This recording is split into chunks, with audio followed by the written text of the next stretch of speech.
जो मैं कृष्ण कुमार पटेल मेरी Krishna spoken English tuition class में आप सभी का स्वागत है। Today we will learn about subject verb and object.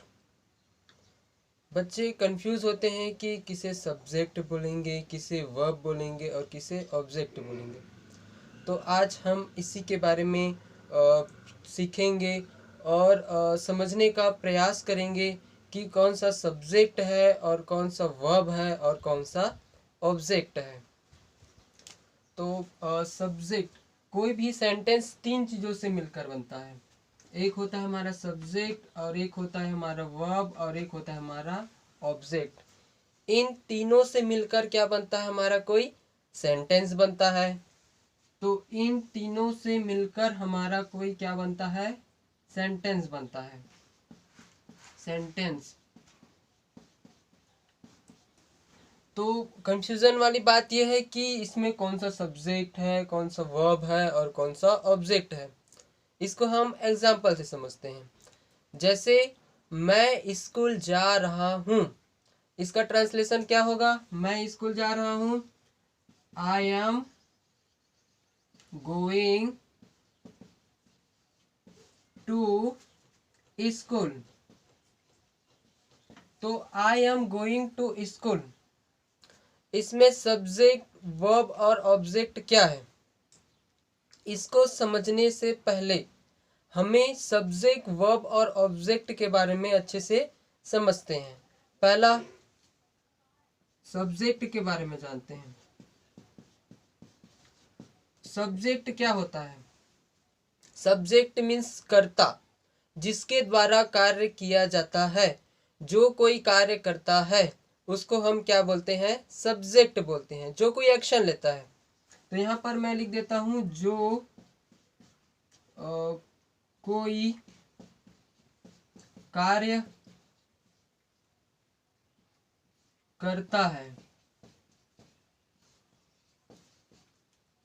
या जिसके द्वारा कोई कार्य किया जाता है उसको हम क्या बोलते हैं? सब्जेक्ट बोलते हैं, कर्ता।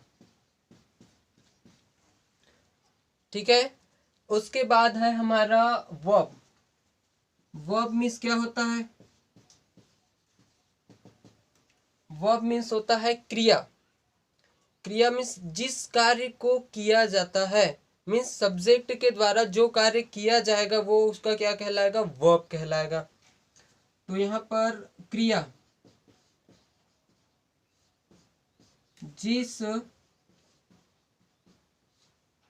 कार्य को किया जाता है वो हमारा क्या कहलाता है? वर्ब कहलाता है। तीसरा नंबर है हमारा ऑब्जेक्ट। क्या है? ऑब्जेक्ट। ऑब्जेक्ट मीन्स क्या होता है? सब्जेक्ट और वर्ब के बाद जो बचा हुआ रहता है उसको हम क्या बोलते हैं? ऑब्जेक्ट बोलते हैं। तो यहाँ पर मैं लिख देता हूं सब्जेक्ट, सब्जेक्ट एंड ऑब्जेक्ट के बाद जो बचा रहता है, क्या बचा रहता है, ये हमारा क्या कहलाता है? ऑब्जेक्ट कहलाता है। तो मैंने एक एग्जांपल यहाँ पे स्टार्टिंग में लिखा था, तो इसके अकॉर्डिंग हम ढूंढने का प्रयास करते हैं कि इसमें सब्जेक्ट क्या है, वर्ब क्या है और ऑब्जेक्ट क्या है। तो I am going to school, इसमें स्कूल कौन जा रहा है जी? कौन कार्य कर रहा है? किसके द्वारा कार्य किया जा रहा है? मैं के द्वारा। मैं स्कूल जा रहा हूँ, मीन्स मैं क्या हो गया? सब्जेक्ट हो गया। उसके बाद यहाँ पर क्रिया क्या हो रही है? क्या जाने की क्रिया हो रही है। एक्शन वर्ब क्या है? जाने की क्रिया हो रही है, मीन्स गो हमारा क्या हो जाएगा? वर्ब हो जाएगा। एंड बाकी जो बचा है सब्जेक्ट और वर्ब के बाद जो कुछ चीज बचता है उसको हम क्या बोलते हैं? ऑब्जेक्ट बोलते हैं। तो यहाँ पर टू स्कूल, टू स्कूल इसमें कहाँ पे आ जाएगा हमारा? ऑब्जेक्ट में आ जाएगा। देन यहाँ पर एम किस चीज के लिए यूज हुआ है, हेल्पिंग वर्ब के लिए यूज हुआ है। और यहाँ पर आईएनजी का यूज क्यों हुआ है, क्योंकि यहाँ पर कंटिन्यूअस कंडीशन में हम आईएनजी का यूज करते हैं। तो ये जो सेंटेंस है हमारा कौन सा टेंस है, प्रेजेंट कंटिन्यूअस टेंस है। ओके, एक दूसरे एग्जांपल से और समझते हैं। जैसे फॉर एग्जांपल के लिए, मैं खाना खाता हूं। सेंटेंस क्या है, मैं खाना खाता हूं। I eat the food, I eat the food, I eat the food, मैं खाना खाता हूं। इसमें क्या है, सब्जेक्ट क्या है, खाना किसके द्वारा खाया जा रहा है, मैं खाना खा रहा हूं।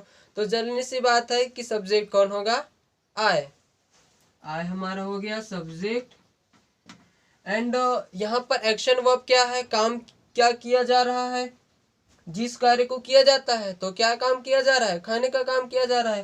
तो यहाँ पर ईट क्या हो जाएगा, हमारा वर्ब हो जाएगा। और यहाँ पर बाकी जो बचा हुआ रहता है उसको हम क्या बोलते हैं, ऑब्जेक्ट बोलते हैं।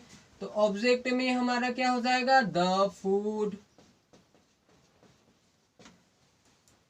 ठीक है, उसके बाद मैं आप लोगों को एक एग्जाम्पल दे रहा हूं। उस एग्जाम्पल के अकॉर्डिंग आप लोग चॉइस करके बताइएगा कमेंट में कि कौन सा सब्जेक्ट है, कौन सा वर्ब है और कौन सा ऑब्जेक्ट है। एक एग्जाम्पल मैं यहाँ पे लिख रहा हूं, I sing a song, I sing a song, that means मैं एक गाना गाता हूँ।